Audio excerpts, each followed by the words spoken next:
For 80 years, this white one-room schoolhouse has served as a landmark for visitors to Veterans Park in Mecosta County, which is affectionately known as School Section Lake Park. The building is now over 100 years old and predates the existence of the park site. Built in 1905, it replaced the original log structure that served the community for 20 years. The first log school was erected in 1881 in the village of Mecosta. The state of Michigan established a tax-based provision for free education for children between the ages of 7 and 16.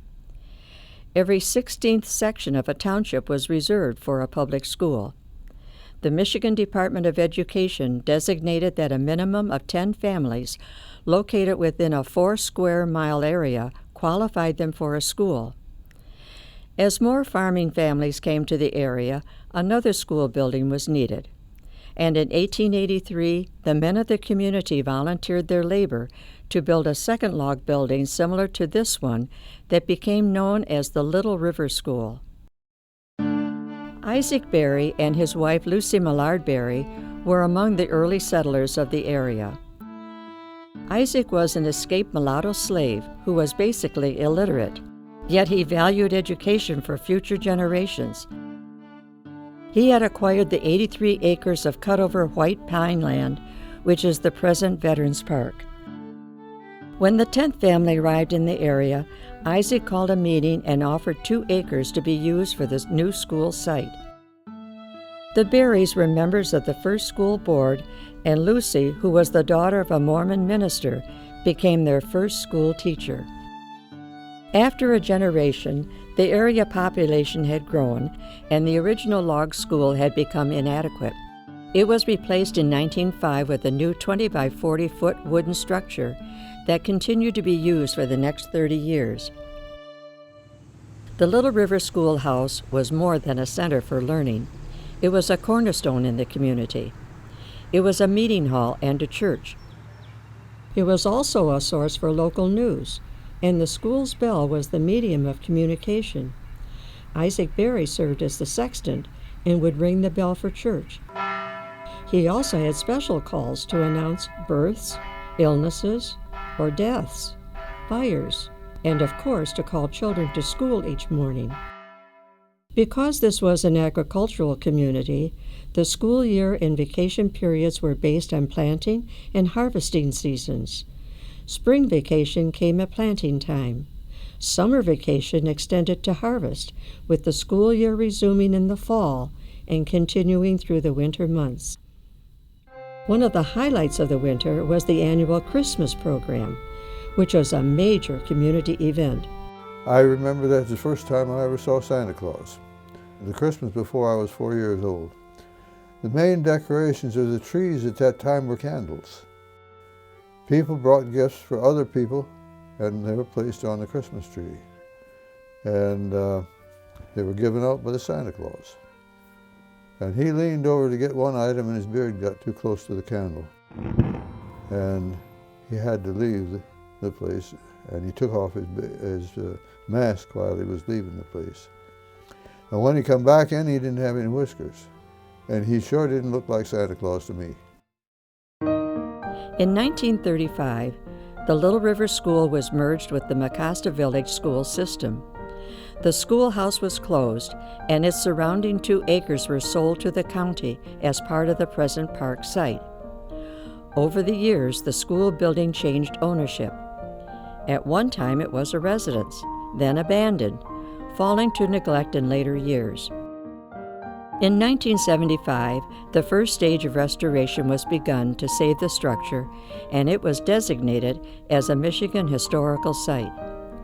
Much of the initial work was the result of volunteers, with contributions from former students and descendants.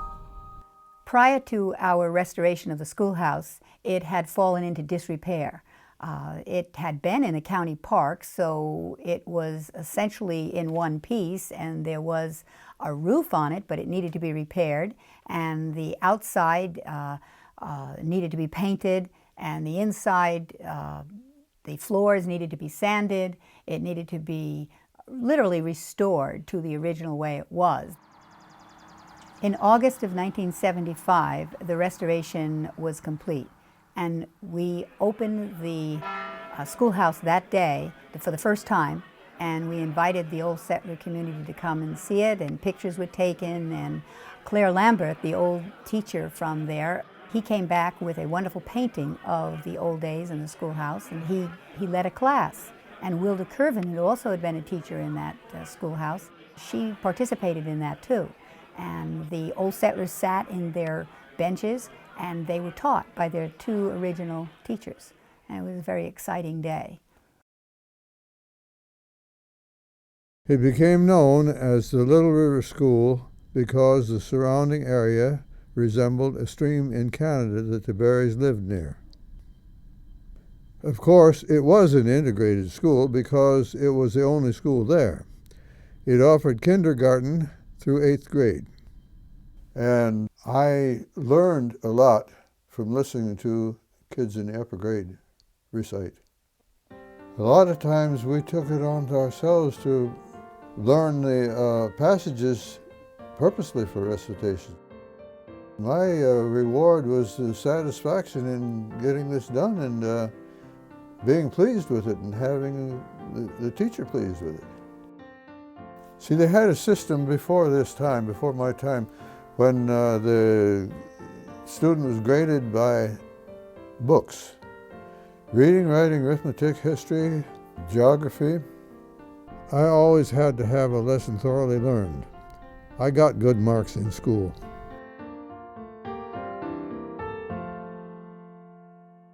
We opened the schoolhouse officially in 1976 with the actual year of the bicentennial. We had the previous year given the old settlers sort of a preview of it in August, but then in 76 in May, we opened it from May until Labor Day, and we scheduled activities throughout every weekend.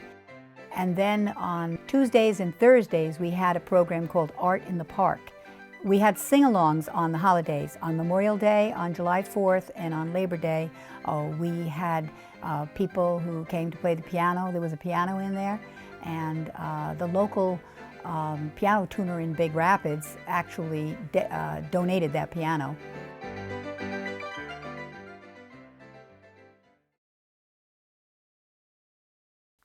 There have been classes held in there with students coming from the local schools and dressing in period costume, and their teachers trying to teach the way they might have taught years ago.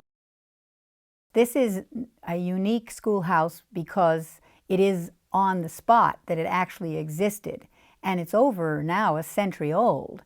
Great experience for young people to put them through that kind of thing. It's a wonderful opportunity for a living historic museum that they can go back to their classes and they can actually really learn about more.